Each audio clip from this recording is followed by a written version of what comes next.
अभिवादन स्वीकार कीजिए ब्रजेश मिश्रा का और आप देखना शुरू कर चुके हैं द डिबेट।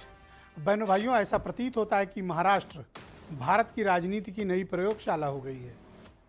वहाँ हर 6-7 महीने में कुछ ऐसा बड़ा और अजीब घटता है कि पूरा देश की राजनीति सन्न रह जाती है। क्या हो रहा है महाराष्ट्र में?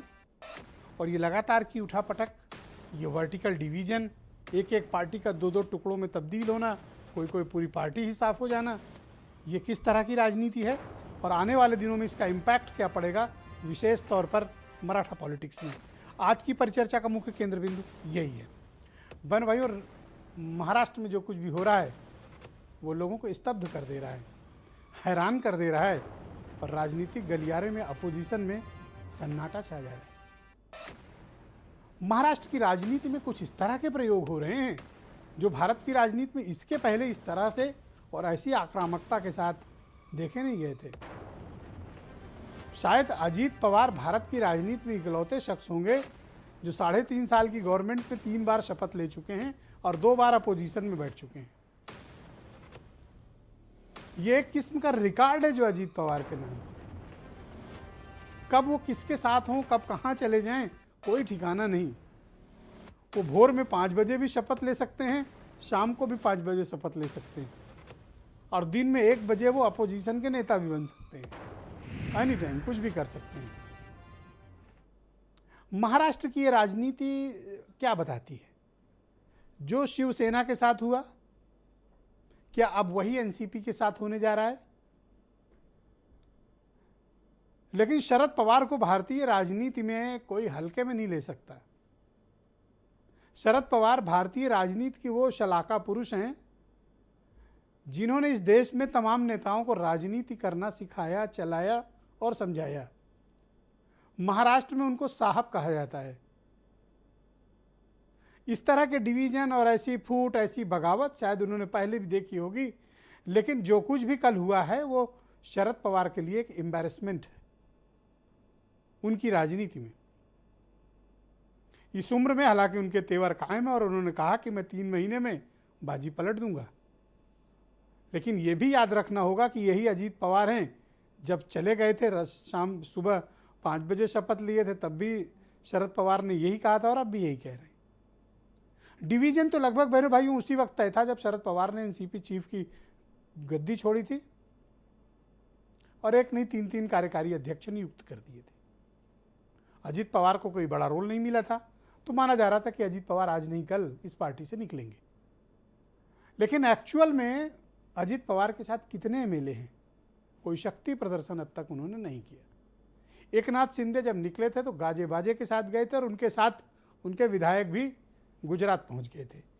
लेकिन अजीत पवार के साथ कितने हैं ये अभी स्पष्ट नहीं है। सिर्फ उतने ही दिख रहे हैं उनके आसपास जिन्होंने शपथ ली है। उनमें वो भी हैं जिनको इन्फोर्समेंट डायरेक्टरेट यानी ईडी अभी 2-3 महीने पहले जिनके घरों पे छापा डाल रहा था, जिनको डाकू बताया गया था, चोर लुटेरा बताया गया था, महाभ्रष्ट और पापी बताया गया था, वो शपथ लेते भी दिखाई दिए हैं। लेकिन अभी बाजी सामने आई नहीं है। 2 बातें हैं। अजीत पवार को ये दिखाना पड़ेगा कि अपने चाचा से कितने ताकतवर हैं वो, या चाचा के दांव में उलझ गए हैं। ताकत दिखानी पड़ेगी, जो उन्होंने शक्ति प्रदर्शन अभी किया नहीं। एंटी डिफेक्शन लॉ अलग खड़ा है उनके लिए। क्यों? क्योंकि रात में ही कल एनसीपी की तरफ से दाखिल कर दी गई है पिटीशन स्पीकर के पास और शरद पवार ने भी अभी शक्ति प्रदर्शन किया नहीं है। तो कौन किसके साथ कितना है असमंजस में है। अपोजिशन में एक वर्ग है जो ये मानता है ये खेल साहब करा रहे हैं। कैसे? पर्दे के पीछे से। भूमिका किसी की कुछ स्पष्ट नहीं है। लेकिन महाराष्ट्र की राजनीति में भारतीय जनता पार्टी बहुत आक्रामकता के साथ पूरे विपक्ष को नेस्तो नाबूद करने की तैयारी में लगी हुई है ताकि अगली बार उसे कोई चुनौती का सामना ही ना करना पड़े। क्या होगा महाराष्ट्र की राजनीति में अगले 48 घंटे बहनों भाइयों बड़ा क्रूशियल है। और महाराष्ट्र में सरकार कैसे बनी थी ये पूरा प्रकरण सुप्रीम कोर्ट में भी विचाराधीन है। अगली जब डेट लगेगी तो जज साहबान के सामने एक नई तस्वीर होगी। तो मामला दिलचस्प होगा और महाराष्ट्र की राजनीति इस देश को कई सीख, सबक और संदेश भी देकर जाने वाली है। आप कुछ बयान सुने, फिर आज की परिचर्चा हम आगे बढ़ाएंगे। 8-10 दिन के बाद लोग जब सोचेंगे तब मुझे भी पक्की स्थिति क्या है इसका अंदाज़ा आएगा। और दूसरी बात है कि स्ट्रेंथ कभी कम हो जाती है, कभी चुने हुए साथी छोड़ जाते हैं। ये बात शायद आप लोगों को नहीं रही होगी, और मुझे फास्ट एक्सपीरियंस ऐसे चीज़ों के बारे में 2-3 बार हुआ है। और मुझे खुशी इसकी है कि जब ऐसी स्थिति का सामना करने की स्थिति मुझ पर आ गई, चुनाव होने के बाद लोगों ने मेरी जो नीति थी उसका समर्थन दे दिया। हमने महाराष्ट्र विधानसभा के अध्यक्ष को कल सूचित किया है कि महाराष्ट्र विधानसभा के जो संसदीय हमारी विधिमंडल जो पार्टी है, इसके नेता श्री अजीत पवार चुने गए हैं। हम लोगों ने जो शुरुआत की बाला साहब ठाकरे जी के विचार और भूमिका को लेकर आगे बढ़े हैं। अजीत दादा ने भी कहा है कि विकास को हम साथ दे रहे हैं और नरेंद्र मोदी जी के नेतृत्व में विकास हो रहा है, तो उन्होंने विकास को साथ दिया है। जो कल तक अजीत दादा को डाकू, महाभ्रष्ट, चोर, बेईमान बताते थे, अब वो अजीत दादा को गले से लगा रहे हैं और उनको अपनी ही सरकार में डिप्टी चीफ मिनिस्टर की शपथ भी दिलाए हैं। लेकिन बहनों भाइयों, इस सब से इतर एक मसला है जिस पर लोग चर्चा नहीं कर रहे हैं, लेकिन इस आयाम पर भी चर्चा होनी चाहिए। दरअसल इस पूरी कवायद में, इस पूरी तोड़फोड़ में अगर कोई सबसे ज़्यादा खतरे में है तो उसका नाम है एकनाथ शिंदे, महाराष्ट्र के मुख्यमंत्री। अब बीजेपी के सामने ज़्यादा मजबूरी नहीं है शिंदे को एज ए चीफ मिनिस्टर आगे बढ़ाना। अब उनके पास बैकअप प्लान तैयार है, यानी शिंदे पर बीजेपी की निर्भरता अब है नहीं। तो खतरे में कौन है? शिंदे। फायदे में कौन है? फडणवीस और अजीत पवार। चर्चा आज इसी विषय पर होगी। मेरे साथ गुलाब चंद्र दुबे मौजूद हैं, शिवसेना के नेता हैं, मुंबई से जुड़े हुए हैं। मुकलेश शेख जी जुड़े हुए हैं, एनसीपी के सीनियर लीडर हैं, आप भी मुंबई से जुड़े हुए हैं। संजय सिंह बीजेपी के नेता हैं और उदयवीर सिंह समाजवादी पार्टी से हैं। सुरेंद्र राजपूत जी कांग्रेस से हैं। हेमंत तिवारी बहुत ही जाने माने पत्रकार। आसिम वकार एमआईएम के राष्ट्रीय प्रवक्ता और वीरेंद्र सिंह जी हमारे स्टेट हेड। शुक्रिया और आप सबका धन्यवाद इस कार्यक्रम में शामिल होने के लिए। मुकलेश जी, मैं आपसे समझना चाहता हूं कि आप मुझे ये बताएं कि ये क्या हुआ एनसीपी के भीतर, और इतनी बड़ी डिवीजन, इतनी बड़ी फूट, वर्टिकल डिवीजन पहली बार देखने को मिला है। कारण वही है, सीबीआई, ईडी। अभी आपने कह दिया था कि इतने मोदी जी का धन्यवाद अदा करता हूं मैं और अमित शाह जी का, कि डराओ, धमकाओ, फूट डालो और लोगों को अपनी पार्टी में शामिल करो और नहला धुला के उनको वॉशिंग पाउडर से छोड़ दो, और जो भी इस्तेमाल करने का होगा इस्तेमाल करेंगे, बाद में बाजू में डाल देंगे। यही किया, यही करते रहेंगे, यही मेरा कहना है। और हम शरद पवार के साथ है। हमारे पवार साहब मजबूर और लाचार नहीं है, मजबूत है। और आज भी 84 उम्र है उनकी, लेकिन मजबूत होके काम कर रहे कार्यकर्ता उनके साथ है। और ये जो जितने भी ये उद्धव ग्रुप के साथ में इन्होंने किया, वो एनसीपी के साथ नहीं कर पाएगा। एनसीपी के लोग बिल्कुल ऐसा करने नहीं देगा, क्योंकि अरे करके तो दिखा दिया, पूरी पार्टी तोड़ दी। अजीत पवार ने शपथ ले ली, अब और बचा क्या आपके पास? मिश्रा जी, जी 9 लोग गए हैं, 26 आमदार को ले गया था ईडी, सीबीआई ईडी के डर दिखा के, भावना गोली से लेकर सभी खासदारों को तोड़ लिए थे। लेकिन हमारे को सब, हम अपने जगह में है। और हम जो है आने वाले समय पे इस बीजेपी के जो लोग हैं महाराष्ट्र के अंदर, आज तीसरे नंबर पे चला गया देवेंद्र जी डिप्टी सीएम के रोल पे। क्या कहां से कहां हो गए, क्या सीएम था, फिर उसके बाद अरे हम भले डिप्टी सीएम बन जाए, लेकिन आपको बर्बाद करके दम लेंगे। बर्बाद अभी हम हुए नहीं है, बर्बाद वो खुद अपने घर में आग लगा के ले लिया। अब 3 तिगाड़ा काम बिगड़ा। ये जो अभी शिंदे साहब है ना, वो रात भर नहीं सो रहा है, क्योंकि उनको पता है कभी भी भाजपा वाले इस्तेमाल करके चाय की तरह उनको फेंक देंगे। ऐसे कई स्टेट में हुआ है। आपके घर में इतनी बड़ी फूट पड़ गई और आपको पता भी नहीं चला? अरे सर, हमें पता चला ना चला वो बात की बात है। ईडी सर, ईडी से नींद नहीं आता है लोगों को। आज की तारीख में ज्यादा बोलो तो नवाब मलिक बना दिया जाएगा जेल में डाल के। अरे सर, ईडी क्या उसके करेगी? बाद फांसी थोड़ी दे देगी अनिल सर। देशमुख बना और दिया जेल तो जाएगा। इस अनिल देश में देशमुख के जवाहरलाल ऊपर नेहरू भी कार्रवाई गए, गांधी जी भी गए, अनिल- कौन जेल नहीं गया सर? मिश्रा जेल जी, से क्या डरना? अनिल देशमुख पे कार्रवाई किया, 100 करोड़ का घोटाला क्या हुआ? 100 खाली 1 करोड़ 25 लाख रुपए का उनके ऊपर चार्जशीट में लिखा। अभी ये सब झूठी कहानी, झूठी बातें। देवेंद्र जी हो गया बिल्कुल अभी सत्ता के लोभी है, उनको सिर्फ कोई भी आवे। आप तक तो देवेंद्र जी ने कहा था कि भाई मैं कवारा रहना पसंद करूंगा, अजित पवार की पार्टी एनसीपी के साथ कभी गठबंधन जीवन में नहीं करूंगा। आप देख लीजिए ना सोशल मीडिया में। पर ट्रोल आप किया मुझे जा रहा है। बताओ कि ये अजीत दादा डाकू से पवित्र कैसे हो गए? अरे भाई, भाजपा वाले के पास वॉशिंग मशीन है बाबा, वो कभी भी धुला धला के किसी को भी छोड़ देंगे, किसी को भी अंदर डाल देते हैं बाबा। ये ईडी की सरकार है, ये जनता की सरकार नहीं है।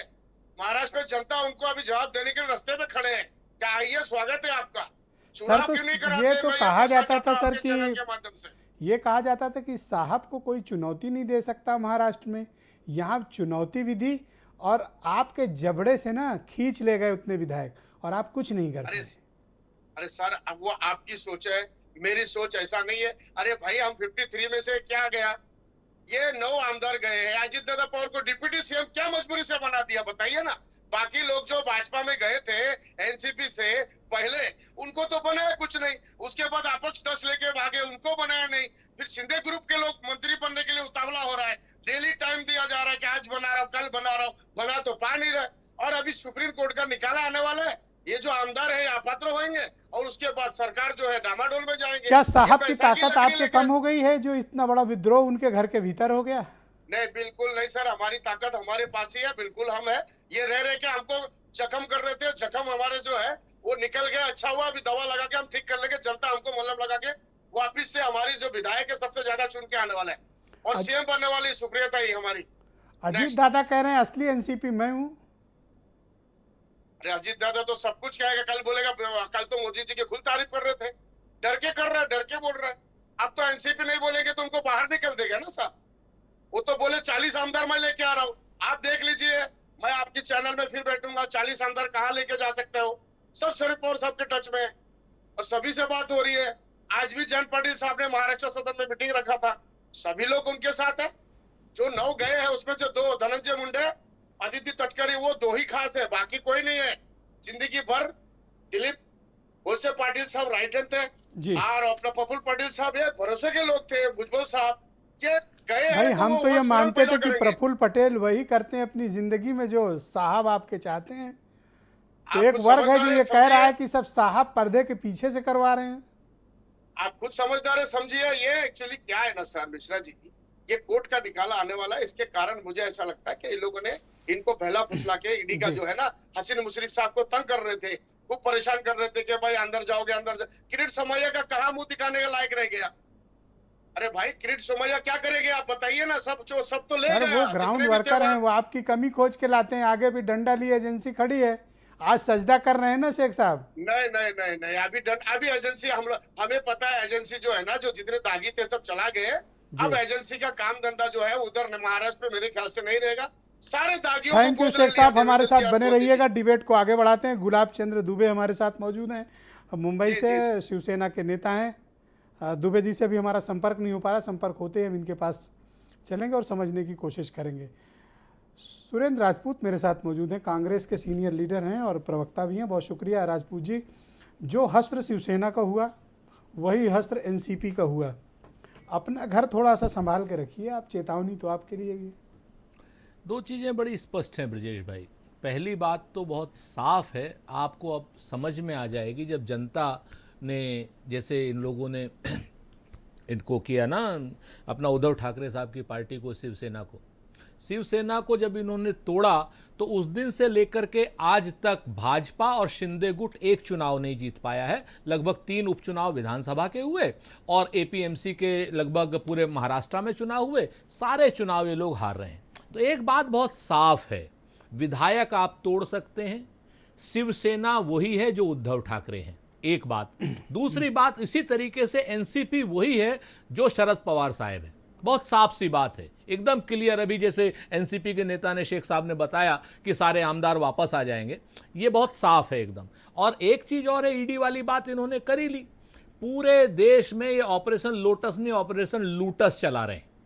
ऑपरेशन लूटस चलाने का इनका एक और चीज हो गई, अभी भाजपा के प्रवक्ता बैठे हुए हैं कि भाजपा के नेताओं को जिताओ, उनको दरी बिछाने के लिए लगाओ, उनके आमदार खासदारों को दरी बिछाने के लिए लगाओ, और बाहर से लोगों को लाओ, किसी को डिप्टी सीएम बनाओ, किसी को हेमंत बिस्वा शर्मा बना दो, किसी को आप इसको बना दो, आप अपना ज्योतिरादित्य सिंधिया बना दो, किसी को। अब आपके यहाँ थ्रेट आ रही है? हमारे यहाँ थ्रेट कर ले, हमारे यहाँ भी जो ईडी के दागी, तो हमारे यहाँ ऐसा तो कोई अभी तक है नहीं, लेकिन अगर होगा तो उसको भी डरा लेंगे। देखिए फिर से मैं बताऊं, जनता को नहीं डरा सकते। ईडी, आईटी, सीबीआई से आप जनता को कैसे डरा लोगे? आज की डेट में हताश, निराश और बेशरम भाजपा निर्लज्जता की पराकाष्ठा कर रही है, लोकतंत्र को लूट तंत्र में बदल रही है। और ये जो इनका लोकतंत्र है, जो जिसको ये लूट तंत्र में बदल रहे हैं, आज जो आप हमारे साथ कर रहे हैं, कल समय आएगा इनके साथ जब ऐसा होगा तब इनको वो पीड़ा का अनुभव। 2 साल सरकार चलाए हो, इनका एक विधायक नहीं तोड़ पाए आप। हमें जरूरत नहीं थी ना, एक विधायक नहीं ले पाए। मैं आपसे फिर से, हम ऑपरेशन लूटस नहीं चलाते, हमने तो जनता के मैंडेट से सरकार चलाई, हमने इस तरफ ध्यान ही नहीं दिया, हमें थोड़ी मालूम था। सर बस में भर के आपके सहयोगियों के मेले उठा पाए, ले गए, आप कुछ नहीं कर पाए। हम तो आज की डेट में ब्रजेश भाई, हम हमारी बात छोड़ दीजिए, बगल में समाजवादी पार्टी के साथी बैठे हैं, और आपको और इनको मिलकर के ईडी सीबीआई 2 घंटे के लिए दे दीजिए, आप उत्तर प्रदेश का मुख्यमंत्री ब्रजेश मिश्रा को हम बना देंगे। कौन सी बहुत बड़ी बात है? इनके सारे एमएलओ को एक एजेंसी इतना नहीं कर सकती सर, अनलेस ये लोग के मन में कोई लालच ना हो। 100% जहां लालच है। बांदा से लेकर के और सहारनपुर तक जितने एमएलए हैं, सबके पास खनन है और सबके पास ईडी है। आप हमें दे दीजिए ना 2 घंटे के लिए, 2 दिन के लिए अपना आप घर बचाओ सर। हम ब्रजेश मिश्रा को और अजीत दादा की चिंता करो। सुन लीजिए, हमें आप ईडी सीबीआई आईटी दे दीजिए, हम 2 दिन के अंदर, मेरे हाथ में हो तो अभी दे दूं। सुनिए, हम 2 दिन के अंदर श्री ब्रजेश मिश्रा को उत्तर प्रदेश का चीफ मिनिस्टर बना देंगे और सदन में विश्वास मत भी ला देंगे। पर सर ये बताओ, अजीत दादा तो रोल मॉडल हैं आजकल। अजीत दादा देखिए बहुत साफ से 3 बार शपथ, 2 बार विपक्ष, 3.5 साल, कमाल शख्सियत, अभिनंदन है उनका। तो ये वही अजीत दादा हैं, सुबह 5 बजे भी शपथ ले लेते हैं, उसके बाद एक पूरा ट्रक भर करके इनका जो एक नेता है अपना जी महाराष्ट्र का, वो केंद्र में मंत्री भी है, नारायण राणे। दुबे जी आप सुन पा रहे हैं मुझे? जी नारायण राणे इनका एक मंत्री है, वो 2 ट्रक भर करके इनके अजीत पवार साहब के काले कारनामे सो कॉल्ड लाता है। उसके बाद जो है हसन मुशर्रफ के ऊपर एक 15 दिन पहले रेड होती है, 100 करोड़ रुपए की आप इनकी रिकवरी काटते हैं। और आज ये भाजपा की वॉशिंग मशीन में धुल करके सब संत महंत बन शेख साहब ने बेहतरीन सफेद टोपी लगा के जो शपथ ली है, हाँ, शानदार दृश्य। मैं फिर वही कह रहा हूं, नरेंद्र मोदी जी को देखना, बेहतरीन व्हाइट एकदम, कोई दाग नहीं सर। बिल्कुल सीखेंगे ब्रजेश भाई, और आपको पता नहीं साहब क्यों नहीं सीख रहे हैं। आपको मुख्यमंत्री बनाने के लिए, मेरे साथ सर, आपको मुख्यमंत्री बनाने के लिए सर क्यों नौकरी छीन रहे हैं? ईडी सीबीआई आईटी दिलवा दो, बाकी काम हम कर देंगे, आप चिंता मत करो। ऑल राइट, गुलाब चंद दुबे मेरे साथ मौजूद हैं, शिवसेना के लीडर हैं। दुबे जी बहुत शुक्रिया आपका। ये क्या हो गया आपके सहयोगी के साथ? जो आपके साथ हुआ वो उनके साथ भी हो गया, इन्होंने सीख नहीं ली थी क्या आपसे? इसके लिए ब्रजेश मिश्रा जी एक ही बात करना चाहूंगा, विशेष करके हमारे प्रवक्ता कांग्रेस बैठे हैं कि किसी हकदार के हक को मिटा देना बगावत है, तो समझ लेना हम सब बागी हैं, बगावत काम है मेरा, मर मिटेंगे निज हक के लिए, यही पैगाम है मेरा। अब ये लोगों को छटपटाहट समझ में आ रही है, जब इनके सूबे में जब अब सेंध लगी तो पता चल रहा है चीज के लिए कि एक असंतोष की भावना क्या होती है, और ये पुत्र मोह और पुत्री मोह का क्या परिणाम होता है, इसका दुष्परिणाम क्या होता है। सच ये पूछे, पहली बात तो मैं अजीत दादा के साथ आए हुए सभी विधायकों का मैं हार्दिक अभिनंदन और वंदन करता हूं जी, और वो चीज मेरे बगावत को समझे। मैं आपके चैनल के माध्यम से कहना चाहूंगा कि हिंदू हृदय सम्राट माननीय बाला साहब ठाकरे और माननीय अटल बिहारी वाजपेयी, ये वह सामंजस्य जो 27-28 वर्ष पुराना महाराष्ट्र की परंपरा थी, एक परिपाटी थी, ये दोनों मिलकर के चुनाव लड़ा करते थे, और ये शिवसेना महाराष्ट्र देखती थी, राष्ट्र बीजेपी देखती थी। उस सामंजस्य को लेकर के 2019 में जो चुनाव संपन्न हुआ, यहाँ के जनमानस, यहाँ का जनादेश मैंडेट दिया भारतीय जनता पार्टी और शिवसेना को। जी उस समय से लेकर के परिस्थितियां बदली जब माननीय बाला साहब ठाकरे के विचारों का मर्दन किया गया, उनका दमन किया गया। और जब मैं आपकी बात सर समझ गया, लेकिन मुझे ये बताओ कि इन्हीं अजीत दादा को आपकी पार्टी और आपके लीडर एकनाथ शिंदे साहब डाकू कहते थे। आज उनसे कह दे आप हृदय से वंदन, अभिनंदन, सजदा सब कर रहे हो आप, वो भी चैनल पे लाइव। किसने राजनीतिक पटल के ऊपर किसी भी संभावनाओं को नकारा नहीं जा सकता मिश्रा जी। अगर किसी कालखंड में किसी समय में कौन किसको क्या कहा, राजनीति में कोई स्थिर तौर पे कोई दोस्त और दुश्मन नहीं होता। अगर किसी ने कहा किस समय की बात कर रहे हैं, चोर डाकू की बात, वो बात की बात है। वर्तमान समय में हमारे साथ आए और इस राष्ट्र महाराष्ट्र के विकास के लिए आए, उनका मैं अभिनंदन वंदन जरूर करना चाहूंगा। तो सर इन पर जो डकैती के आरोप थे, भ्रष्टाचार, लूट खसोट के आरोप थे, ये खत्म माने? नहीं, खत्म शब्द हम कैसे कर सकते हैं, समाप्त कैसे कर सकते हैं? वो गवर्नमेंट, सेंट्रल गवर्नमेंट की एजेंसियों की सोच है, वो समझ है। रही बात चीज के लिए, आज अभी इनके बीच में हमारे आदरणीय संजय राउत से बैठे हैं, अनिल देशमुख साहब बैठे हैं, तमाम ऐसे लोग बैठे, उनके बारे में क्या कहना चाहिए? हमारे और सब डिबेट पे करने वाले मान्यवर लोग बैठे हैं, उनके बारे में क्या कहना चाहिए? लेकिन ये लोग चर्चा कर रहे हैं कि अब आपके नेता की कुर्सी मुख्यमंत्री वाली खतरे में है। जी, क्या बोले आप? कह रहे थे एकनाथ शिंदे साहब की कुर्सी अब खतरे में, लोग बता रहे हैं। ये एनसीपी वाले हैं ना, ये कह रहे हैं कि अब खतरे में एकनाथ शिंदे हैं। नहीं, ये तो 2022 से चला था कि जिस वक्त बगावत हुई और माननीय बाला साहब ठाकरे के विचारों को लेकर हम उस समय निकल पड़े। आज भी वहां पे तटस्थ हैं, तो खतरा का सवाल ही नहीं पैदा होता। हम तब भी खतरे में नहीं थे और आज भी हम खतरे में नहीं। शुक्रिया आपका उदयवीर सिंह, समाजवादी पार्टी के प्रवक्ता। शिवसेना के शौक होता है। बहुत शुक्रिया आपका, बहुत बहुत धन्यवाद दुबे जी, हमारे साथ बने रहिएगा। उदयवीर जी बहुत स्वागत आपका। ये क्या हुआ महाराष्ट्र में और जो वहाँ की प्रयोगशाला है, इससे आप लोगों ने कोई सीख सबक लिया? आज एक स्टेटमेंट यूपी में भी आया, उम्मीद है आपने ज़रूर सुना होगा। देखिए, राजनीति में आगे देखना चाहिए। क्या हुआ पिछले चुनाव में? हर चुनाव नया होता है। पार्टी नेता, अखिलेश यादव जी ने कहा था, पार्टी नेता और अखिलेश यादव मध्य प्रदेश की बात की थी, महाराष्ट्र की बात वो अपने पार्टी के नेता का बयान के बारे में बोलेंगे, आप सुनिए। पार्टी नेता और उसके हिसाब से चुनाव होता है, और वो चुनाव साख पे होता है। जो इस पूरे घटनाक्रम में जा रही है चीज़ लगातार भारतीय जनता पार्टी और उसके सहयोगियों की, वो है साख। हमारे साथी बता रहे हैं कालखंड का में अलग बयान होता है। अरे कालखंड हो तो जाने देते। रात को सोए थे, सुबह कालखंड बदल गया। एक आध दिन, 2-4 दिन तो रुक जाते। कुछ कहने के लिए सवाल ये नहीं है। सवाल ये है, इससे पहले भी मिश्रा जी, हम आपके सवाल दुबे जी प्लीज वेट। पहले राउंड में कोई किसी को इंटरप्ट नहीं कर रहा, अनइंटरप्टेड है डिबेट। सेकंड राउंड ओपन करूंगा, आप जवाब देंगे। ब्रजेश जी, इससे पहले भी सत्ता का दुरुपयोग हुआ है, लोगों पे दबाव डाले गए हैं, जेल डाले गए हैं। पहले लोग इतनी जल्दी दल नहीं बदलते थे, क्योंकि 10-10 हज़ार करोड़, 20-20 हज़ार करोड़ के लोग नेतागिरी में नहीं थे। दुर्भाग्य से अब इतने बड़े बड़े लोग पॉलिटिक्स में आ गए हैं और उनके उतने ही बड़े स्टेक्स हैं। ये सब जानते हैं, आप भी जानते हैं। जो अपने इन स्टेक्स के लिए गया है, जो भी ऐसा आदमी जनता के बीच में जाता है जी, जनता का दबाव पड़ता है, वो वापस हो जाता है।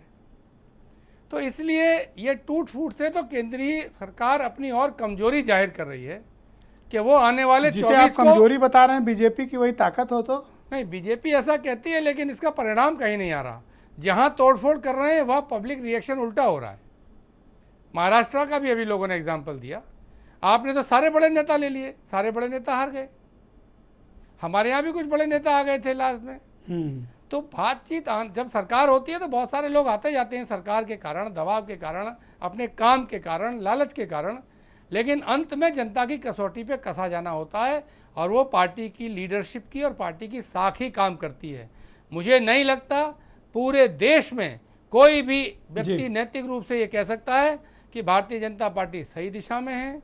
इन जिनको चोर डकैत बेईमान घोषित किया, जिनके घर तमाम तरह के फोर्स लेके सुबह शाम दौड़े और वो उसी सरकार में अगले दिन सुबह शामिल हो गए तो सीधे मंत्री बन गए, इस बात को कोई भी व्यक्ति डिफेंड नहीं कर सकता। कोई जनता इसे खुशी से स्वीकार नहीं कर सकती, ये मेरी मान्यता है।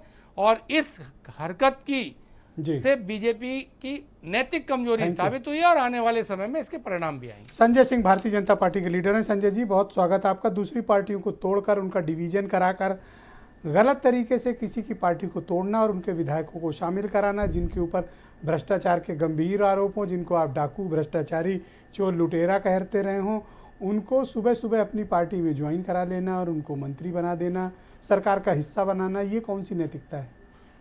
जैसी जहाँ तक नैतिकता का सवाल है, हमारे कांग्रेस के मित्र अभी अच्छे अच्छे शब्दों का प्रयोग कर रहे थे। पहली बात तो डरा रहे थे कि हम आएंगे तो हम ये कर डालेंगे। तो सुरेंद्र भाई देखिए, आपको हम लोग सब जानते हैं, कांग्रेस ने जो इमरजेंसी के समय में जिस तरह से विरोध के विपक्षी नेताओं को जेल में डाला था, उनके नाखून खिंचवा लिए थे, तो इससे तो हम लोग नहीं डरते। 2.5-3 साल जो भयंकर, कम से कम आप ये तो नहीं करते हैं, नाखून नहीं? हाँ बिल्कुल, इसीलिए हमने बोला अकाउंट ही चेक करते हैं। जी, जिस तरह से प्रताड़ना की गई थी कांग्रेस के रिजीम में, तो हम लोग डरने वाले नहीं हैं। जी, हाँ बिल्कुल डरने वाले नहीं हैं। दूसरी बात, हम लोग डिवीज़न नहीं कराते हैं। अब भाई इनके परिवार की लड़ाई है। अजीत पवार जी का जब परिवार में पुत्री मोह हो और भतीजा चाह रहा हो, भाई देखिए ब्रजेश जी, एनसीपी को खड़ा करने में निश्चित रूप से शरद पवार जी का बहुत बड़ा योगदान है। वो मराठा स्टालवर्ड रहे हैं महाराष्ट्र में। लेकिन ये भी ध्यान रखना चाहिए कि इस पार्टी को खड़ा करने में अजीत पवार, प्रफुल्ल पटेल और वो दिलीप सर, आप ही की पार्टी 3 दिन पहले कह रही थी कि ये सब डाकू हैं। प्रफुल्ल पटेल की प्रॉपर्टीज मुंबई में सब सीज कर दी थी ईडी ने, अभी कुछ दिन पहले की बात है। देखिए ब्रजेश जी, अगर ये डाकू हैं, हम डाकू कह रहे थे, और जैसे अभी कैसे पवित्र हो गए? नहीं, देखिए वो पवित्रता का सर्टिफिकेट तो जनता देती, वॉशिंग मशीन जनता है, दल नहीं देती है। नहीं, कोई बात। दूसरी बात, और तोड़फोड़ करोगे या इतने पे पर्याप्त है? नहीं, हम लोग तोड़फोड़ नहीं करेंगे। देखिए, जो प्रफुल्ल पटेल जी और अजीत पवार जी ने कहा है कि हम राष्ट्र निर्माण में साथ देंगे मोदी जी का, बिल्कुल। तो ये जो इनकी फ्लोरें जब्त है, ये कौन सा निर्माण आएगा? कौन राष्ट्र निर्माण में आएगा या कैसे आएगा? नहीं, ये तो निश्चित रूप से मोदी जी के साथ आए हैं, और मोदी जी और भाजपा का एक ही एजेंडा है। तो सर सीजर खोल दो, इनकी प्रॉपर्टी क्यों बेचारों की जब्त? नहीं, कोई जब्त नहीं, कोई जब्त नहीं, वो देखिए, खोल दो। नहीं, वो बिल्कुल नहीं है। और रही बात, देखिए इस बारे में, देखिए हम जांच एजेंसी तो है नहीं, हमारे पास कोई रिकॉर्ड नहीं है, तो हम बता नहीं सकते साहब किसका क्या मामला है। देखिए इस पे तो हम नहीं बोलेंगे। अजीत दादा एक भले व्यक्ति हैं, अच्छे नेता हैं जी। अजीत दादा अच्छे व्यक्ति हैं, भले नेता हैं। देखिए राजनीति में सब भले हैं, कोई बुरा नहीं है। नहीं, ठीक, यही जानना चाह रहा हूं। तेजस्वी यादव जिनके साथ कांग्रेस एक्चुअली सबसे बड़ा अचीवर महाराष्ट्र की पॉलिटिक्स में वो भी बहुत भले आदमी है, तेजस्वी यादव। और दुबे जी ने बिल्कुल ठीक बात कही कि उनका हृदय से वंदन और अभिनंदन होना चाहिए। दुबे जी की बात से मैं 100% सहमत हूँ। देखिए, मतलब 3 बार शपथ सबके साथ, अतिथि देवो कोई ऐसा मुख्यमंत्री 3-3.5 साल बचे नहीं बंदे ने शपथ न ली हो, और कोई ऐसा एलओपी नहीं जिसके साथ विपक्ष में न रहे हो। करिश्मा, देखिए ब्रजेश जी, जो मूल विषय है महाराष्ट्र को, उसको समझने की हम लोग कोशिश नहीं कर रहे हैं। जो कहा जा रहा है कि साहब शिवसेना, उद्धव ठाकरे, देखिए उद्धव ठाकरे के पास सर धन्यवाद। डिबेट के दूसरे राउंड में आपके बाकी विचार नहीं, हमें जरूर समय दीजिएगा, हम बात पूरी नहीं कर पाए ब्रजेश जी। सर आपने पूरा बोल लिया है, नहीं, अगले राउंड में आपको और देंगे सर समय, तब आप बोल लीजिएगा। जी। एमआईएम के राष्ट्रीय प्रवक्ता आसिम वकार मेरे साथ मौजूद हैं, और देश के जाने माने पत्रकार हेमंत तिवारी, जिनको महाराष्ट्र की राजनीति का बड़ा अनुभव है। वकार साहब, शुक्रिया आपका। आपने एक ट्वीट किया है जिसके कारण मैंने आज आपको तकलीफ दी इतनी रात में डिबेट में जोड़ने की। आपने कहा कि ये जो कुछ भी खेल हो रहा है महाराष्ट्र की राजनीति में, ये सब कुछ साहब यानी कि शरद पवार करा रहे हैं। आपके पास कोई एविडेंस है?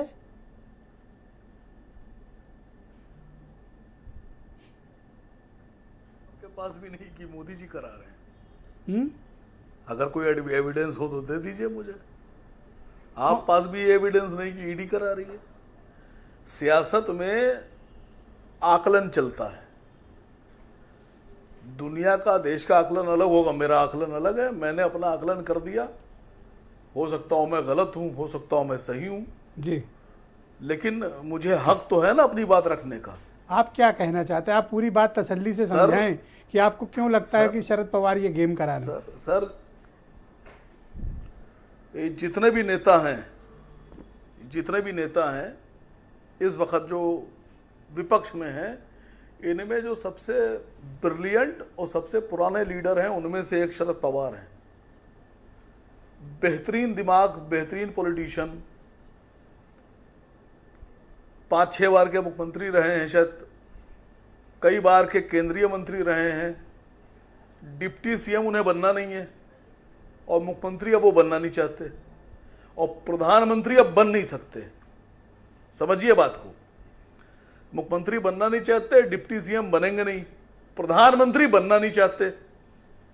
अब सवाल ये खड़ा हुआ कि उनकी पार्टी से भी प्रधानमंत्री कोई नहीं बन सकता। अजीत पवार भी मुख्यमंत्री नहीं बन सकते, डिप्टी सीएम ही बन सकते हैं। तो जब शरद पवार जी प्रधानमंत्री नहीं बन सकते, अजीत पवार मुख्यमंत्री नहीं बन सकते, तो बाकी जो बनाया है वो तो बचाया जा सकता है ना, उसको तो बचाया जा सकता है। थोड़ा सा इस्तेमाल किया जाए कि सरकार में हिस्सेदारी भी रहेगी, अजीत पवार डिप्टी सीएम भी रहेंगे, सब कुछ बचा भी रहेगा और जिस जनता ने चुन के भेजा है वो जनता भी साथ रहेगी शरद पवार जी के। अब देखिए, परिवार का एक सदस्य सरकार में और परिवार का बड़ा जनता के बीच में, तो नुकसान कहां हुआ? ये तो डबल ट्रिपल फायदा है सर। ये मेरा आकलन है, ये मेरा आकलन है। पर क्या ये तर्क और तथ्यों से जो सहमत हुआ जा विपक्ष की सकता है कि राजनीति कोई चल रही है, ऐसा तो इतना विजन लेके आएगा और अपनी ही पार्टी तोड़वा देगा और अपने लिए शर्मिंदगी का कारण बने? सर मेरे पास तो कुछ भी नहीं है, फिर भी मेरा विजन है। मेरे पास तो खोने के लिए एक पेड़ भी नहीं है सर, आम का, फिर भी मेरा विजन है। और जिसके पास अरबों रुपया है उसके पास कोई विजन नहीं होगा आपके हिसाब से? भाई इससे पहले भी अजीत पवार अभी डिप्टी सीएम बन गए थे इसी अगाड़ी सरकार में, चले गए, शपथ ले ली और फिर क्या हुआ? फिर वापस आ गए। आज क्या शरद पवार को क्या मतलब बिल्कुल आप लोग बेवकूफ समझते हैं या दूध पीता बच्चा समझते हैं उनको, या उन्हें कुछ नहीं आता है सर? अब देखिए, मोदी जी भी खुश, शिंदे भी खुश और जनता भी खुश। सर प्रफुल्ल पटेल, छगन भुजबल, ये वो लोग हैं कि वो शरद पवार के बाजू हैं sir, right hand left hand. वो जो दिल का टुकड़ा है, कलेजा धड़धड़ धड़कते हैं अजीत पवार। सुप्रिया सुले सेकंड लाइन की नेता है सर। सुप्रिया सुले पब्लिक की लीडर नहीं बन पाई हैं, ये मेरा आकलन समझिए आप। अभी जो पटना में मीटिंग हुई उसमें जहां आदित्य ठाकरे बैठे हैं जिस लाइन में, उसी लाइन में सुप्रिया सुले बैठी हैं। फ्रंट लाइन की नेता नहीं है सुप्रिया सुले, अजीत पवार हैं फ्रंट लाइन के नेता, फर्स्ट लाइन के। राजनीति में लाइन चलती है sir, first line, second line, third line. तो आपके मुताबिक ये सब स्टेज मैनेज ड्रामा है और इस सब के पीछे खुद शरद पवार शामिल हैं? ओके, नहीं बिल्कुल, मेरा तो यही आकलन है सर। देखिए, ये जो गठबंधन बनने जा रहा है 2024 का, दरअसल इसमें जिनको प्रधानमंत्री बनना है, जो प्रधानमंत्री बन सकते हैं, जो प्रधानमंत्री की लाइन में हैं, वो बेचारे अंधेरे में हैं। वकार साहब शुक्रिया, हमारे साथ बने रहिएगा। डिबेट के दूसरे चरण में आपके बाकी विचारों को भी मैं सम्मिलित करूंगा। नहीं, मैंने आपसे एक बात, एक लाइन बोल दूं? हाँ बोलिए। मैंने आपसे शुरू में जब गठबंधन का शुरुआत हुई थी और पटना मीटिंग होने जा रही थी, मैंने आपसे एक बात कही थी कि ममता बनर्जी अलायंस में आएंगी नहीं, अरविंद केजरीवाल आएंगे नहीं, और जाएगा कौन कौन यह भी पता नहीं। याद होगा आपको जी। मैं आज भी अपनी उसी बात पर कायम हूं। शुक्रिया आपका वकार साहब, हमारे साथ बने रहिएगा। हेमंत तिवारी बहुत ही जाने माने पत्रकार और महाराष्ट्र की राजनीति पर काफ़ी नज़र रखते हैं। हेमंत जी बहुत शुक्रिया आपका। ये क्या चल रहा है महाराष्ट्र की राजनीति में जी। और कभी कभी ऐसी चीज़ें सामने आ जाती हैं जो अकल्पनीय हो? अब ब्रजेश जी, अच्छा सवाल है, क्या चल रहा है। दरअसल वो जो क्रिकेट का टेस्ट मैच होता है वो 5 दिन का होता है जी। तो 5 दिन के टेस्ट मैच में T20 का मज़ा आ रहा है महाराष्ट्र में जी।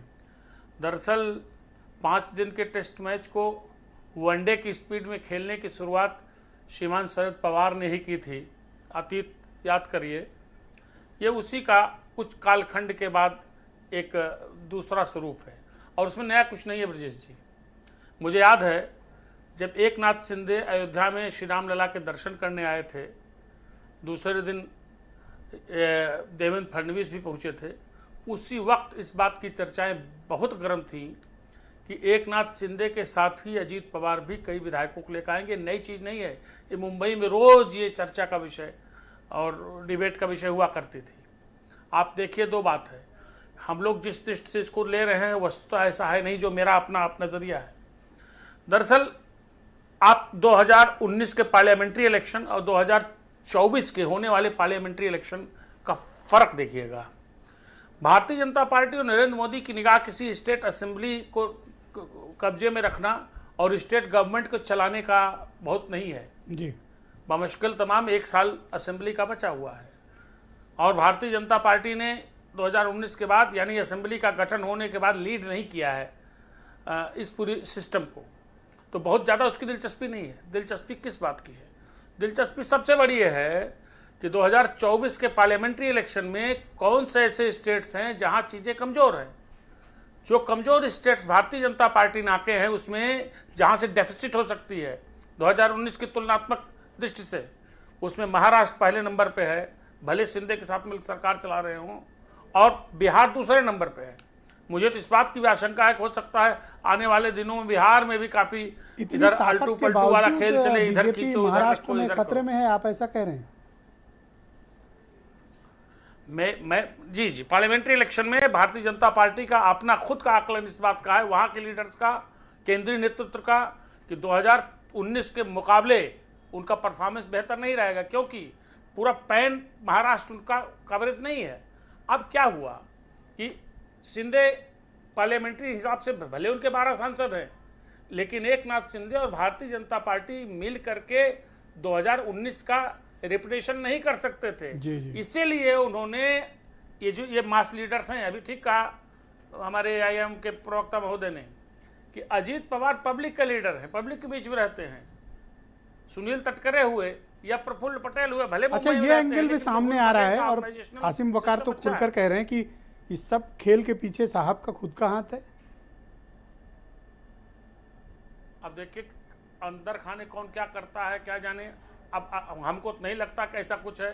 शरद पवार को 84 साल की उम्र में, जबकि स्वास्थ्य उनका ठीक नहीं है, उनकी आवाज़ आप साफ साफ सुन नहीं सकते हैं, उसके बावजूद जा करके सतारा में पब्लिक की रैली एड्रेस कर रहे हैं, जिले जिले में जाएंगे। इस उम्र में इतनी तकलीफ क्यों करेंगे? क्या प्रायोजित एक कार्यक्रम रख करके खुद तकलीफ करेंगे? ऐसा मुझे लगता नहीं है। देखिए भारतीय जनता पार्टी अपनी स्ट्रेटजी में फिलहाल मुझे लगता है कि स्नय आगे बढ़ रही है और शुक्रिया हेमंत जी, फायदा भी इसमें हो सकता है। कारण आप देखिए जी जी जी जी बीरेन जी भी हमारे साथ जुड़ चुके हैं। फाइनली में इसको 2024 की मैं सेकंड राउंड में आपकी बाकी ओपिनियन को सम्मिलित करूंगा। फाइनली कोई बात जी, वीरेन जी भी हमारे साथ आ गए। भाई वीरेन जी, ये उत्तर प्रदेश के जो नेता हैं इनको दादा से सबक लेना चाहिए, सीख लेनी चाहिए। बात सही है कि इस देश में जो जितना पलटी मार हो उसका उतना ज़्यादा अवसर है उसके लिए सियासत में। देखिए इस देश में जो हो रहा है आज बीजेपी कर रही है वो कभी कांग्रेस भी करती थी, लेकिन तब ना जनता ने उसे सही माना था ना आज इसे जनता सही मानती है। ये तोड़ फोड़ करके सरकारों को लूट लेना, मुख्यमंत्रियों को सरकारों को बदल देना, ये सब चीज़ें आप जिस चीज़ का विरोध करके आए थे वही काम आप खुद करने लगे तो नैतिकता और उच्च कोट की बातें और मूल्य सिद्धांत ये सब कहाँ रह जाते हैं। सिर्फ ये है कि हम ताकत में हैं, हमारे पास अवसर है तो हम जो चाहें वो सरकार गिरा दें। जनता की मनोभावना के अनुरूप काम करना चाहिए। बीजेपी को कोई ज़रूरत नहीं थी महाराष्ट्र में सरकार या एनसीपी में इस तरह से तोड़फोड़ करने की, उनकी सरकार चल रही थी आराम से। लेकिन ऐसा क्यों किया गया ये इसको शायद बीजेपी अभी क्लियरिफाई नहीं कर पाई है। लेकिन इस देश में लोगों को वो बात फिर याद आ गई जब एक नारा लगा कि 50 खोखे एकदम ओके। तो एक नारा लगा था जब एकनाथ शिंदे मुख्यमंत्री बने थे। आज भी लोग वो दिन फिर याद कर रहे हैं कि जब लोग सोए हुए थे घरों में, सवेरे उठे तब तक टीवी खोले, तब तक देखे कि सरकार महाराष्ट्र में शपथ ले ली, अजीत पवार उसमें डिप्टी सीएम बन गए थे और 2 दिन ही वो सरकार चली थी, फिर अजीत पवार वापस अपने चाचा के पास लौट आए थे। आज तीसरी बार वो उप मुख्यमंत्री बने हैं। ब्रजेश जी, 9 मंत्री जो शपथ लिए हैं, इनमें से 3 के ऊपर मनी लॉन्ड्रिंग के केस हैं, ईडी का मुकदमा है, कोई जमानत पर है, किसी को सजा मिली हुई है और किसी पर कोर्ट का केस लंबित है। तो ये जो सियासत है, इसने क्या नैतिकता को खूंटी पर टांग दिया है, इसकी जवाबदेही किसी के प्रति नहीं है और लोग जांच से, जेल से बचने के लिए विपक्ष की सियासत इतनी कमजोर हो गई कि उसको अब इस तरह के कदम उठाने पड़ रहे हैं। 3 जो नेता हैं जिन पर ईडी की जांच चल रही है, मनी लॉन्ड्रिंग के आरोप हैं, उसमें अजीत पवार जी, छगन भुजबल और हसन मुशर्रफ ये नाम शामिल हैं। अजीत पवार जो डिप्टी सीएम बने हैं, इन पर ईओडब्ल्यू ने सहकारी बैंक घोटाले का इनकी जांच कर रही है, उसी की जांच को ईडी भी आगे कर रही है। ये उद्धव सरकार जब आई थी तब इस पे क्लोजर रिपोर्ट बनके तैयार हो गई थी जी, लेकिन उसी के बाद सरकार पलट गई और शिंदे सरकार ने कहा कि क्लोजर रिपोर्ट नहीं लगेगी, जांच जारी रहेगी। अगर ईओडब्ल्यू क्लोजर रिपोर्ट लगा देती तो ईडी जांच आगे नहीं कर सकती थी, उसको जांच बंद करना पड़ता। तो ये अजीत पवार का मामला है। दूसरा, सिंचाई घोटाले में उनका नाम बदनाम हुआ था जब 2 दिन की वो रात में 5 बजे सवेरे शपथ ले लिए थे। उस समय देवेंद्र फडणवीस ने मुख्यमंत्री के तौर पर सिंचाई घोटाले के लिए उनको क्लीन चिट दे दी थी 2 दिन के भीतर सिंचाई घोटाले से जी, तब अजीत उसमें बरी हो गए थे, अजीत पवार। अब दूसरा नाम है छगन भुजबल का। छगन भुजबल पीडब्ल्यूडी के मिनिस्टर थे एक बार, 100 करोड़ से ज्यादा घोटाला का उनके ऊपर आरोप है।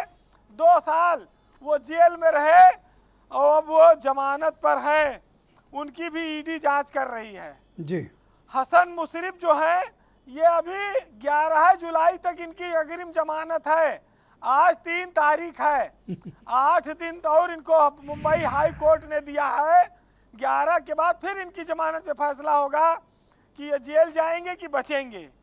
इनके पास शुगर फैक्ट्रियों का तमाम मामला है, इनके 3 बेटों पर भी ईडी की जांच है और कई बार छापा पड़ा। प्रफुल्ल पटेल भी शायद अब केंद्र में मंत्री बनने की लाइन में है और यही वजह है कि केंद्रीय मंत्रिमंडल का शायद विस्तार टाला गया है। ब्रजेश जी, आज इस देश में तमाम सारी ऐसी सरकारें हैं जो टूटकर बनी है। उसमें सबसे चर्चित सरकार मध्य प्रदेश में भी चल रही है, जहां 1.5 साल कांग्रेस का मुख्यमंत्री था, उसके बाद वहां टूट हो गई और अब बीजेपी के शिवराज सिंह चौहान हैं जी। आप देखिए कि ऑपरेशन लोटस के नाम पर चर्चा चल रही है। अभी हमारे दोस्त सुरेंद्र जी ने एक बात कही कि क्या उत्तर प्रदेश में भी कुछ लोटस लोटपोट कर सकता है, तो यहाँ पर किस पे करेगा लोटपोट? एक कांग्रेस के पास 1 आदमी है, 2 आदमी, मायावती के पास 1 आदमी, अखिलेश के पास 110 से ज़्यादा विधायक हैं। जो जाएगा अखिलेश के वोट बैंक से वो लोग जीते हैं, तो वो पाएंगे क्या? भाई उधर राजभर अलग लगाए हैं कि अरे पहले चुनाव हम कर लड़ने लो। भर का तो पैसा नहीं, यहाँ महाराष्ट्र वालों की तरह मालदार कम है तो ज्यादा नहीं, पैसा यहाँ नहीं बीजेपी की बहुमत की सरकार है जी। और राजभर कह रहे हैं पहले हमको ले आओ और ये लोटस में जो आएंगे उनका बाद में हिसाब किताब होगा। तो यहाँ बीजेपी के सामने कोई बहुत जल्दी नहीं है। अब ये अलग बात है जी, कि भाई कंक्लूड देश करें बीरेन जी। में तमाम सारी संभावनाएं बनती रहती सियासत में। देखिए, हम लोग तो ये बैठकर लखनऊ में इस बात को जानते हैं, देखते हैं कि जो सियासत में इस तरह के षड्यंत्र करके कामयाबियां हासिल की जाती हैं वो अस्थायी नहीं होती हैं। अंत में विजय सत्य की होती है। इसलिए किसी भी तरह से छल कपट का सहारा लेने से बचना चाहिए। बहरहाल सुनिएगा जी कि सियासत में रोज दल बदल होता है। उसने महबूब ही बदला है तो ताज्जुब कैसा। यहाँ तो दुआ न कबूल हो तो लोग खुदा तक बदल लेते हैं।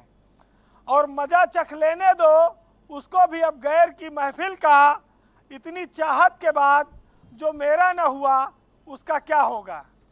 नहीं, ठीक बात है। सुरेंद्र राजपूत दबाव में है कि वो कौन से शेर से आपको जवाब देंगे। शुक्रिया आपका वीरेंद्र जी हमारे साथ जुड़ने के लिए। बहन भाइयों, आज हम महाराष्ट्र की राजनीति की चर्चा कर रहे हैं। मुखलेश शेख साहब हमारे साथ मौजूद हैं, मुंबई से एनसीपी के सीनियर लीडर हैं। शेख साहब, एमआईएम वाले आरोप लगा रहे हैं कि ये सब पर्दे के पीछे का खेल साहब का है, यानी शरद पवार का है, और खुला आरोप है आपके ऊपर। विजय मिश्रा जी, मेरी दुश्मनी तो अंधेरे से है, हवा बेवजह मेरे खिलाफ है। अजित पवार, शरद पवार चर्चा है देश में, और हम आह भी करते तो हो जाते बदनाम, लोग कत्ल भी करते तो चर्चा नहीं होता। वसीम अकरम साहब का मैं बहुत बड़ा फ्रेंड हूँ, मैं उनका सारे चीज देखते रहता हूँ, और कहीं ना कहीं उन्होंने अपने ऊपर से बात को कहा है, और वो उनके बातों के ऊपर मैं जवाब देना नहीं चाहता हूँ क्योंकि हमारे सीनियर लीडर है।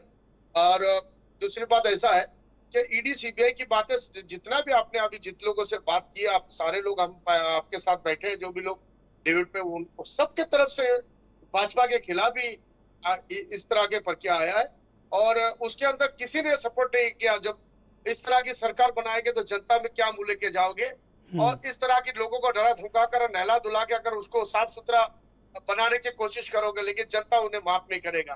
भाई, जो भाजपा के लोगों ने किया है और कर रहे हैं देश में, ये सारे लोगों की नजर, जनता की नजर, जनता सबसे बड़ी अदालत है, जनता ही सब। तो आप खारिज करते हैं इस तरह के आरोपों को? नहीं, ये तो खारिज, बिल्कुल, ये तो आरोप बिल्कुल बेबुनियाद है, और ये आरोप जो है सच नहीं है, सही नहीं है। थैंक यू शेख साहब जी।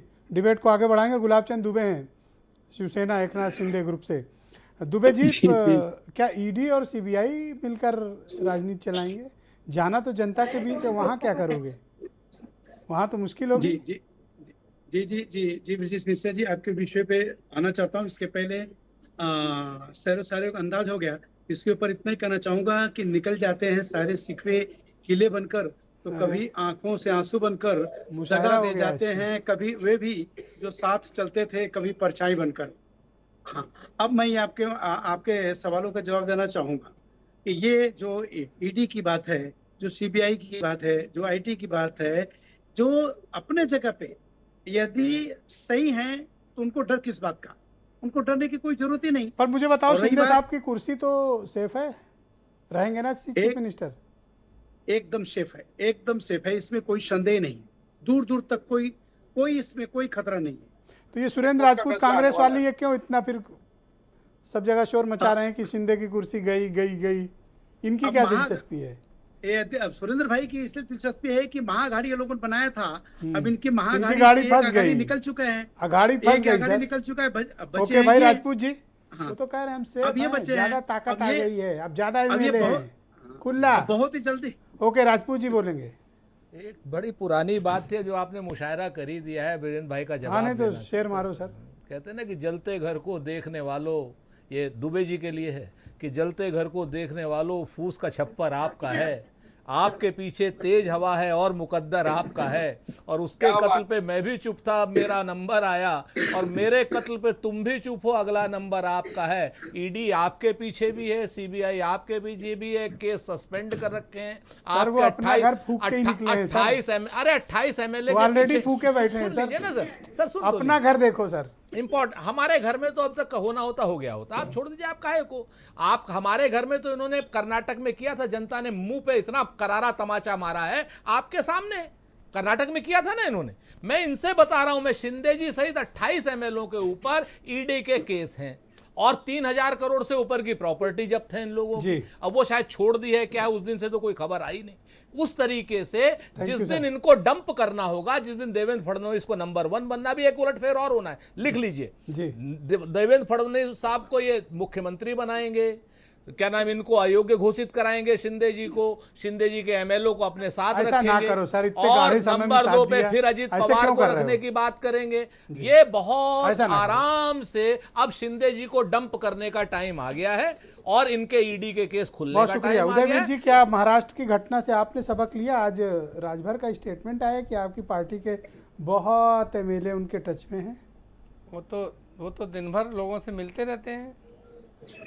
हमारे गठबंधन में भी थे तो बताते थे सब, कभी स्वतंत्र देव जी के घर पहुंच जाते थे, कभी किसी के यहाँ सुबह शाम, वो आप लोग रिपोर्टिंग भी करते रहते हैं। तो मुझे लगता नहीं कि उनकी ऐसी सीरियस छवि है कि उनकी बात पे जवाब दिया जाए। और अगर इसके पीछे की बात जानना चाहें कि ये बयान क्यों आया है, क्योंकि कुछ नेता हैं उत्तर प्रदेश में, उनका मानना है गलत चलो सही चलो, कुछ ऐसा बोलो कि टीवी पे चल जाओ, क्योंकि टीवी वाले कोई मुकदमा तो करने वाले हैं नहीं कि क्यों बोला आपने ऐसा। ये उनका अपना खुद का बयान है और मेरा उनके साथ अनुभव है, इसलिए उनकी बात को कोई सीरियसली लेने की ज़रूरत नहीं है। वो अपना प्रयास कर लें, शायद दरवाज़ा खुल जाए, भाजपा का दरवाज़ा खुल जाए। मैं आपके चैनल पे भी लगातार बहुत समय से बोल रहा हूँ, खुल नहीं पा रहा है। खुलवा दो सर, मदद कर ही दो सर। अरे हम कहाँ मदद करेंगे, मददगार आप हैं, उनके मित्र आपके हैं, आपसे कहें। हम लोग तो भाई संजय हम सिंह लोगों ने दरवाजा, हम लोगों ने तो अपना दरवाजा बंद कर दिया है। बंद है ना? मैं आपसे सिर्फ एक लाइन कंफर्म है कि उनके लिए दरवाजा बंद है? राजभर समाज के लिए पूरा खुला है, ओम प्रकाश राजभर के लिए पूरा बंद है। भाई संजय सिंह जब इतना सब महाराष्ट्र में कर रहे हो, एक आदमी दरवाजे पे खड़ा है 6 मेले लेकर, लेने में कौन सी बुराई है? देखिए ब्रजेश जी, सवाल उत्तर प्रदेश ले लो, का बात खत्म हो। जी नहीं, वो बात का विषय है। पहले इस समय महाराष्ट्र की राजनीति की बात हो रही है और देश के अंदर विपक्षी एकता की बात हो रही है। देखिए सबसे बड़ा झटका तो राहुल गांधी जी को लगा है, जो सपना सोचे बैठे थे देश का मैं प्रधानमंत्री अगला बनूंगा, तो उनके लिए बहुत बड़ा झटका है। दूसरी बात, जो बार बार ईडी और इसकी बात आ रही है, तो ये ध्यान रखना चाहिए कांग्रेस के नेताओं को, मैडम सोनिया गांधी और प्रिंस राहुल गांधी दोनों जमानत में हैं नेशनल हेराल्ड के केस में 5,000 करोड़ के घोटाले पर, ये ध्यान रखना चाहिए। दूसरा, राहुल गांधी जी के तो ऊपर एक बहुत बड़ा संकट है, उनकी डुअल सिटीजनशिप है, वो इंग्लैंड के नागरिक हैं कि भारत के नागरिक। ये सब बात नहीं, अरे देखिए ब्रजेश भाई, इस तरीके का हेमंत तिवारी जी, नहीं, ये ये है, ये बड़ा सवाल है। और मोदी जी के आगे राहुल गांधी कहीं नहीं स्टैंड करते, बेसिस नहीं है। नहीं, क्यों? 5,000 करोड़ का घोटाला महाराष्ट्र में नेक्स्ट क्या है? 5,000 घोटाला जमानत पे है माँ बेटे। केवल हेमंत पढ़ लिख करके आया कीजिए। दोनों माँ बेटे। धन्यवाद संजय भाई। जी थोड़ा इसको शांत कराइए। हाँ हेमंत जी बोले आप। ऐसा ब्रजेश जी, देखिए महाराष्ट्र की राजनीति में जो नैतिकता है वो काफी लंबे समय से तेल लेने गई, अभी लौटी नहीं है। ऐसा ना, ज्यादातर विधायक ऐसे हैं सभी पार्टियों में जी, जिनकी कहीं न कहीं से अघोषित कमाई है और वही स्वरूप कई और जगहों पर है। तो आप गलती करोगे तो निशाने पे जरूर रहोगे। आप देखिए क्षेत्रीय छत्रपों वाले, जो क्षेत्रीय छत्रपों का जहां आधिपत्य था, वहां भारतीय जनता पार्टी ने क्या किया? भारतीय जनता पार्टी वहां एक अलायंस के साथ आती थी। उत्तर प्रदेश में उसने क्षेत्रीय छत्रपों को वोट से किनारे किया, जहां वोट से किनारे नहीं किया वहां स्ट्रेटजी से किया। इसीलिए तो कहते हैं भारतीय जनता पार्टी ये बड़ी ऑफेंसिव पॉलिटिक्स इन स्टेट्स में कर रही है और बड़ी स्ट्रेटजी के साथ कर रही है। आप देखिएगा, मैं महाराष्ट्र की सरकार चलाने का इसको उद्यम ही नहीं मानता हूं। ये 2024 के पहले महाराष्ट्र के समस्त, चाहे मराठा सर्किल हो, चाहे नागपुर का विदर्भ क्षेत्र हो, चाहे वो कोंकण का क्षेत्र हो, वो इस तरीके के लीडर्स को साथ लेके आ रहे हैं जो पार्लियामेंट्री इलेक्शन में 2024 की कवायद, ऐसा हेमंत तिवारी जी का मानना है। आसिम वकार मेरे साथ मौजूद हैं। वकार साहब, जब इतना विजन खुला है तो ये भी बता दो कि अब आगे क्या होगा महाराष्ट्र में? शिंदे रहेंगे या फडणवीस आएंगे? सर देखिए, जो एनसीपी का जो वोटर है वो एंटी बीजेपी है। शरद पवार जी नहीं चाहते थे कि उस वोटर को खोएं। अभी 2024 का चुनाव आ रहा है, अभी और मामले साफ हो जाएंगे आप लोग के सामने। अब सबने एक शेर पढ़ा तो हम भी एक शेर पढ़ दें। अरे इरशाद सर, आज तो मुशायरा हो जाए सर। हाँ नहीं सर, एक शेर है कि फूल गिरे सब खुशबू गई, पत्ते भी झड़ जाएंगे। फूल गिरे सब खुशबू गई, पत्ते भी झड़ जाएंगे। बाग में सिर्फ उल्लू बचेंगे, बाकी सब उड़ जाएंगे। सर वो तो बता दो, शिंदे का क्या होगा? आप बचेंगे? शिंदे वाला अब सर शिंदे का तो शिंदे वाले जाने, पवार साहब का पवार साहब वाले जाने। पर यह है कि कांग्रेस वाले जाने, आप हमसे जिस तरह हमारी से एंट्री पूछिए कर रहे थे, आपको तो कोई चिमटे से नहीं छू रहा है महाराष्ट्र में, ना कोई पूछ रहा है। सर हम तो पूरे देश में मोदी का विरोध कर रहे हैं और हमारी गारंटी है कि हम बीजेपी के साथ न गए हैं न जाएंगे। बहुत शुक्रिया सर, बहुत बहुत धन्यवाद। मैं आप सबका बहुत आभार प्रकट करता हूं। बहुत बहुत धन्यवाद मेरे साथ इस कार्यक्रम में सम्मिलित होने के लिए। आप सबका बहुत शुक्रिया, और बहनों भाइयों आप सबका भी बहुत बहुत धन्यवाद कार्यक्रम देखने के लिए। नमस्कार।